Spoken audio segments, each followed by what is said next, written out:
बुलेटिनच्या सुरुवातीला बातमी आहे अमरावतीमधली। या ठिकाणी एका रुग्णालयामध्ये आग लागली होती आणि त्याच्यामध्ये काही बालकांचा मृत्यू झाला। त्यानंतर आरोग्य मंत्री प्रकाश आंबेडकर इथे पोहोचले आणि त्यांना जे प्रश्न विचारण्यात आले त्यावर मात्र ते निरुत्तर झाले। त्याचं उत्तर त्यांना देता आलेलं नाहीये। आरोग्य मंत्री प्रकाश आंबेडकर अमरावतीच्या रुग्णालयामध्ये पोहोचले। यावेळी त्यांना स्थानिकांच्या रोषाला सामोरं जावं लागलं। दरम्यान प्रकाश आंबेडकर यांनी रुग्णालयाची पाहणी केली आणि या घटनेचा आढावा सुद्धा घेतला। बालकांच्या मृत्यू प्रकरणाची माहिती घेतली। मात्र जेव्हा पत्रकारांनी या गंभीर घटनेबाबत आंबेडकरांना सवाल केले तेव्हा आरोग्य मंत्र्यांकडून समाधानकारक उत्तरच मिळालं नाही। किंबहुना असं म्हणता येईल की त्यांच्याकडे समाधानकारक उत्तरच नव्हतं। व्हेंटिलेटर किंवा त्या ठिकाणी असलेले व्हेंटिलेटर आग नेमकी कशामुळे लागली, सायरन वाजला की नाही, फायर ऑडिट झालं होतं की नाही किंवा त्याला उशीर झाला का, याबाबतही कोणतंही स्पष्ट उत्तर आंबेडकरांना देता आलेलं नाही। सर्व प्रश्नांना फक्त 8 दिवसांमध्ये अहवाल येईल आणि त्यामधून उत्तरं मिळतील असं थातुरमातुर उत्तर आंबेडकर यांनी दिलेलं आहे।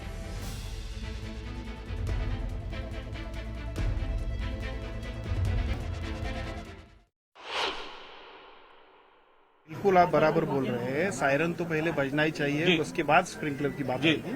ये दोनों अगर अगर नहीं हुआ है तो उसके लिए भी जो कुछ प्रॉब्लम है उस प्रॉब्लम के मूल तक जाएंगे और हम लोग उस पर कार्रवाई करेंगे।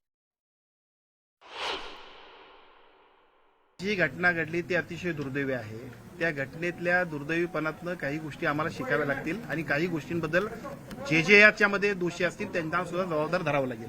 मग व्हेंटिलेटरचा विषय असेल, इलेक्ट्रिसिटीचा विषय असेल, आमच्या यंत्रणेतले दोष असतील, जे दोषी असतील त्या कुठल्याही दोषीची गय केली जाणार नाही।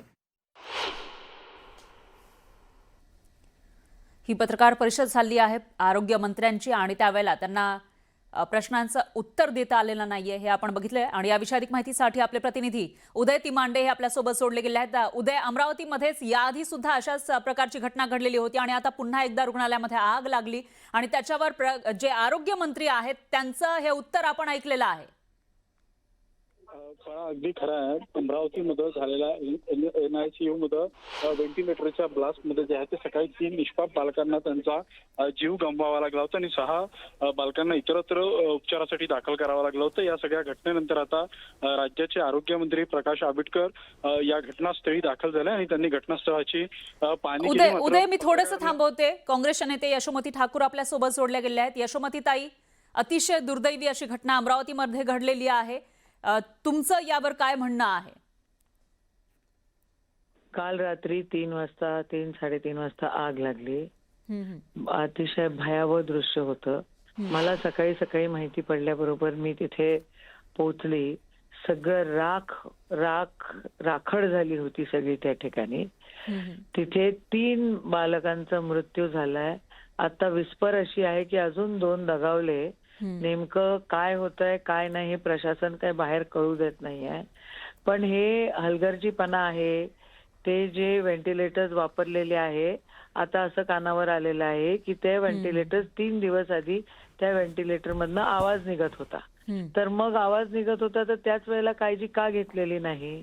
आणि इतक्या ते कोणत्या कंपनीचे आहेत, कधी लावले, कोणी लावले, कोणत्या फंडातून आले, या सगळ्या गोष्टीच्या इन्क्वायऱ्या झाल्या पाहिजे की नाही झाल्या पाहिजे?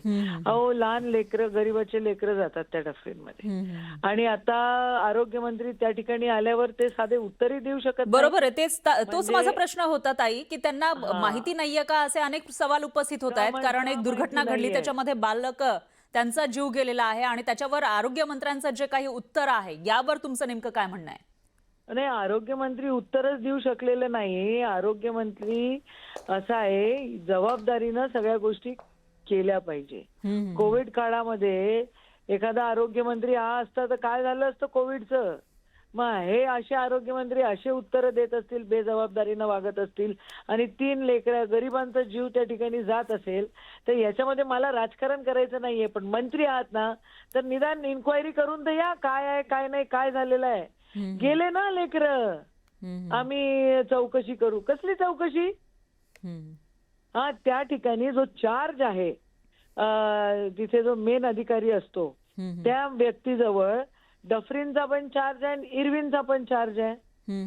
आता इरविन आणि डफरीन हे लोक जर तिथे व्यवस्थित ते जे व्यवस्थापक पण व्यवस्थित नेमत नसतील, डॉक्टर CS जे आहेत ते पण त्या ठिकाणी तुम्ही व्यवस्थित नेमणूक करत नसाल आणि त्या डॉक्टरवर प्रेशरमध्ये आणून दोन मोठे हॉस्पिटल त्या ठिकाणी ठेवत असाल तर हे पण मोठा गुन्हा आहे ना. एवढंसं गोष्ट आरोग्य मंत्र्याला कळायला नको का? आज सकाळी एवढे तास झाले, 3 वाजल्यापासून आता 3 वाजत आले, 12 तास झाले. 12 तासामध्ये निदान एक तिथे व्यवस्थित डॉक्टर तरी नेमायला पाहिजे होता ना, इंडिपेंडेंट इन्चार्जचा. देवेंद्र फडणवीसांना माझी विनंती आहे की यांनी या सगळ्या गोष्टीची नोंद केली पाहिजे आणि अकार्यक्षम मंत्री जर हे आरोग्य विभाग सांभाळत असेल तर त्यांना बाजूला सारलं पाहिजे आणि तिथं जर ऑफिसर्सच्या नेमणुका झालेल्या नाही, निदान कमीत कमी ऑफिसर्सच्या नेमणुका तर करा.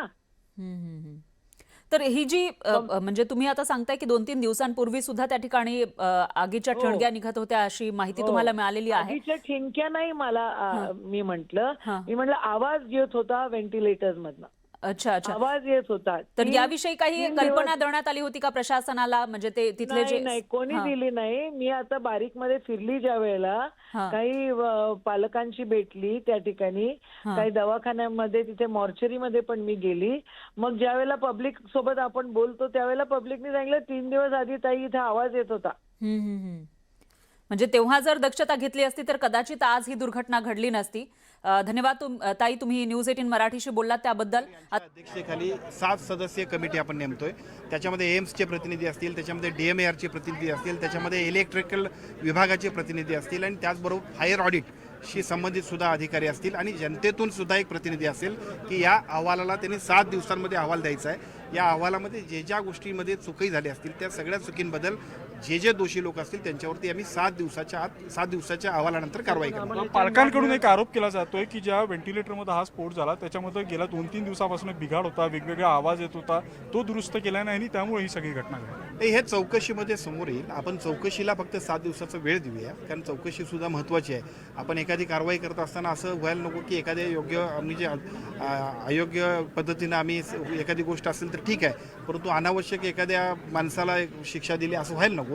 ज्या गोष्टी आहेत त्या सगळे 7 लोक एक्सपर्ट आहेत, ते सगळे आपल्या पद्धतीने रिपोर्ट देतील आणि त्याच्यावरती आपण त्या सगळ्यांवरती कारवाई करू. कंत्राटदार जर या सगळ्या याच्यात दोषी आढळला तर त्याच्यावर कारवाई केली जाईल. कंत्राटदाराच्या बाबतीत प्रामुख्याने रोष इथं जे याच्यामध्ये दोषी असतील तो एकही माणूस सुटणार नाही. कंत्राटदार नव्हे, आमच्या यंत्रणेतला माणूस असेल, त्या संबंधित कुणी मशिनरी दिलेला माणूस असेल, जे असतील त्या सगळ्यातला एकही माणूस सुटणार नाही. बरं, आता या सगळ्या प्रकरणात तुमच्या राजीनाम्याची मागणी केली जाते. तुम्ही या भेटी दरम्यान अभ्यास करून आलेला नाही असा आरोप केला जातो. माझ्या राजीनाम्याला जर प्रश्न सुटणार असला तर तो सुद्धा देऊया आपण. आता ही वेळ आहे ती आपल्या ह्या सगळ्या कुटुंबियांना आधार देण्याची, झालेल्या घटनाक्रमाला बरोबर सामोरं जाणे मला असं वाटतं. माझ्या राजीनाम्याने जर प्रश्न सुटत असेल तर मी राजीनामा देईल, मात्र ही राजकारणाची वेळ नसल्याचं आरोग्यमंत्री प्रकाश आंबेडकर यांना स्पष्ट केलेलं आहे. व्हिडिओ जर्नलिस्ट प्रशांत मोहितेसह उदय तिमांडे, न्यूज 18 मराठी, अमरावती.